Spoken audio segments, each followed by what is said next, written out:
Ravi de vous retrouver sur la radio-télévision ECA. Madame, Messieurs, bienvenue dans cette session d'information. Tout d'abord, les sommaires.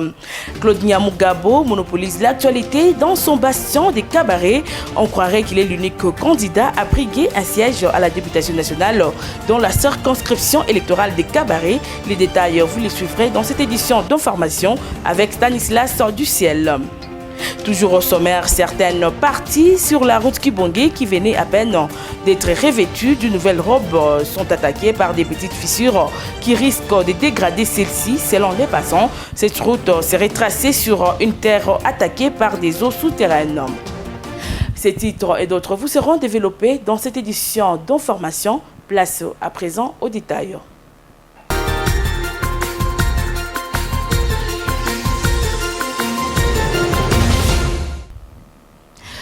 Infrastructure pour commencer cette session d'information, la route Kibongé dans la commune nord de Kadoutou, récemment réhabilitée par l'Office des voiries et drainage OVD sur financement du gouvernement central et à ce jour menacée par des fissures à certains endroits de celle-ci. Selon un constat fait par un reporter de votre chaîne, certaines parties sur cette route qui venaient à peine d'être revêtues d'une nouvelle robe sont attaquées par des petites fissures qui à la longue risquent de dégrader celle-ci.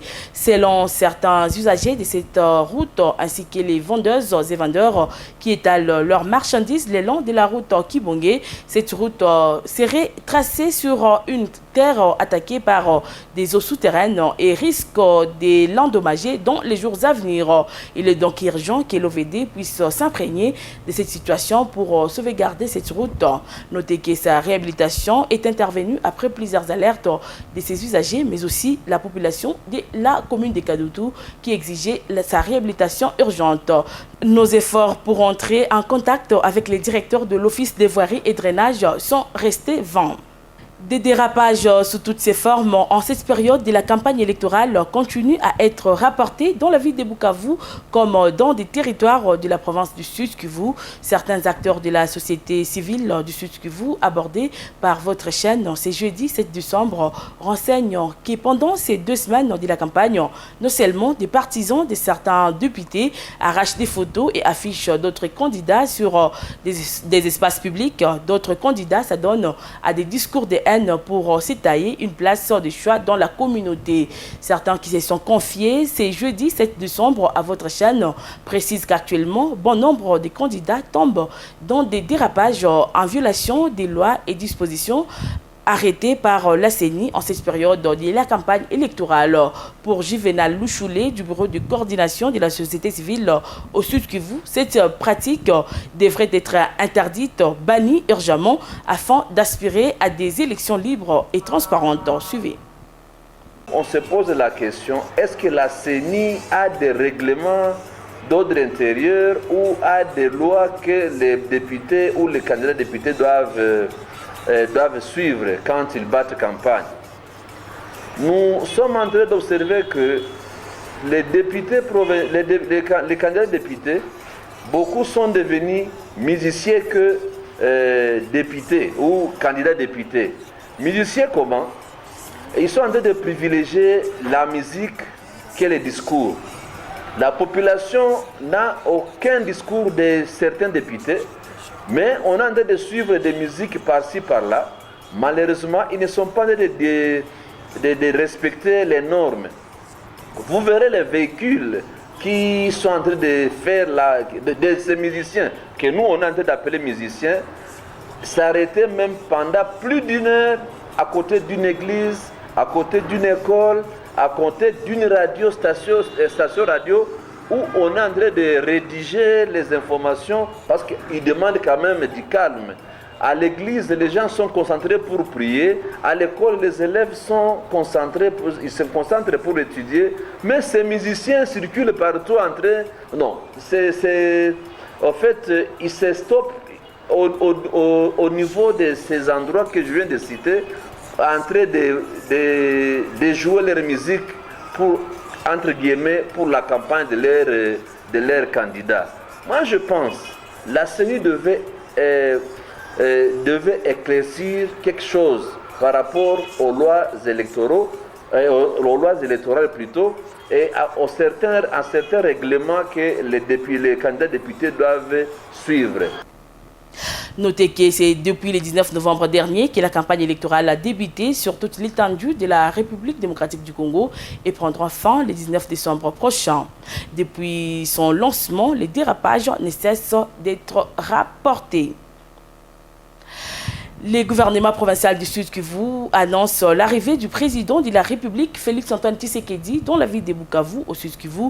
C'est vendredi 8 décembre 2023 via l'aéroport international de Kavumu. Dans un communiqué signé, le gouverneur de province, Théo Ngwabidjekasi, et donc copie exploitée par votre chaîne ce jeudi. L'autorité provinciale renseigne qu'après l'aéroport, le chef de l'État sera à la place de l'indépendance pour s'adresser à la population du Sud Kivu, du Sud Kivu en général et de la ville de Bukavu en particulier. Pour ce faire, Théo Ngwabidjekasi invite donc la population à réserver un accueil chaleureux au président de la République qui arrive à Bukavu dans le cadre de sa campagne électorale.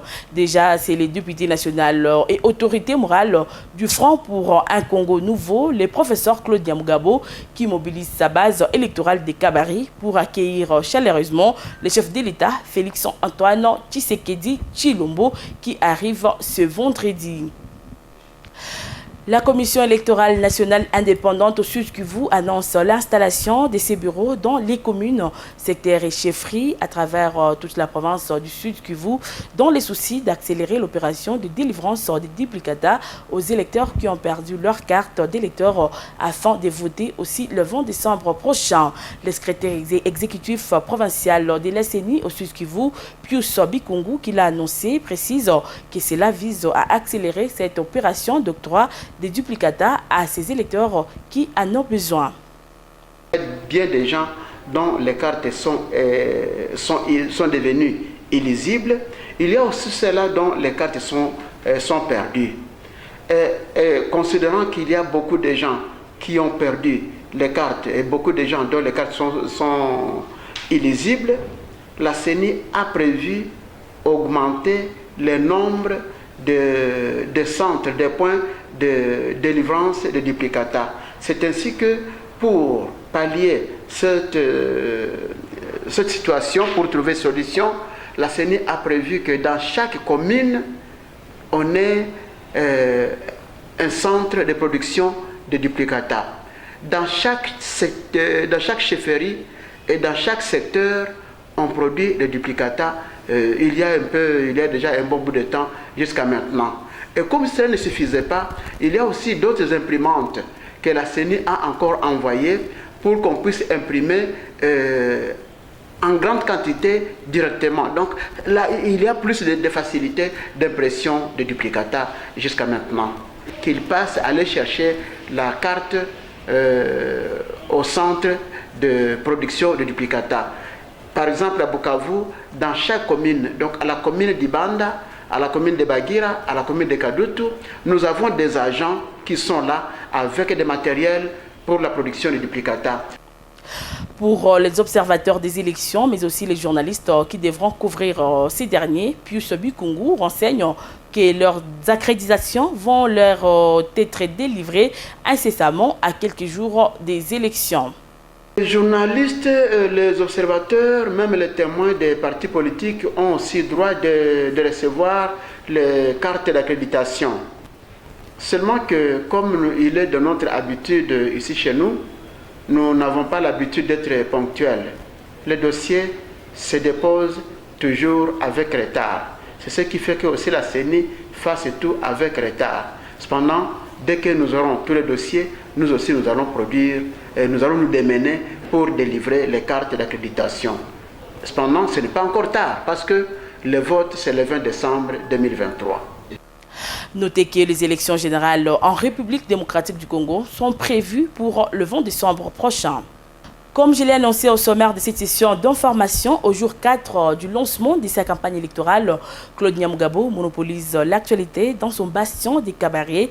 On croirait qu'il est le seul candidat à briguer un siège à la députation nationale dans la circonscription électorale des cabarets, ou plus loin, les celles qui croient au triomphe du candidat numéro 20, Félix Tshisekedi, à la prochaine présidentielle du 20 décembre prochain. Suivez donc le détail dans ces reportages que nous propose Stanislas Duciel.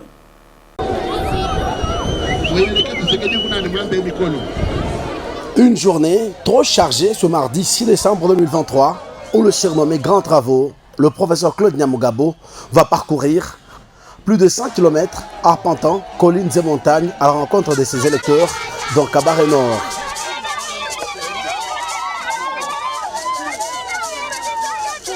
De Kadjedje à Chitozo, dans le groupement de Moudaka, où d'ailleurs il n'a fait que comme dans ses habitudes, drainant de foule compacte, le coordonnateur de la campagne de l'Union Sacrée dans cette partie de la province n'a cessé de prêcher l'évangile connu déjà par ses disciples.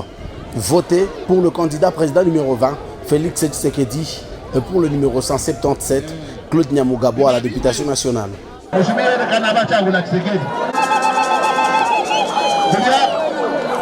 Après, tout va chuter à Boussindé dans le groupement de Bougoré.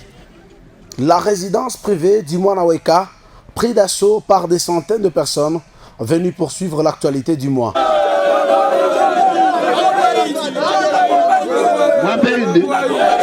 Ici, même sur des arbres, les habitants décident de prêter oreille attentive à leur fils.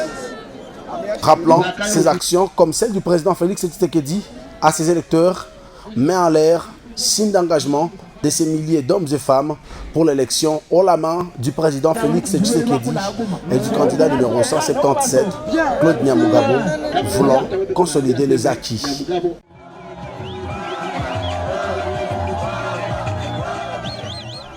Zéro surprise aux élections du 20 décembre prochain, Claude Nyamugabo et Fatih Béton, le ticket gagnant pour le territoire de Cabaret.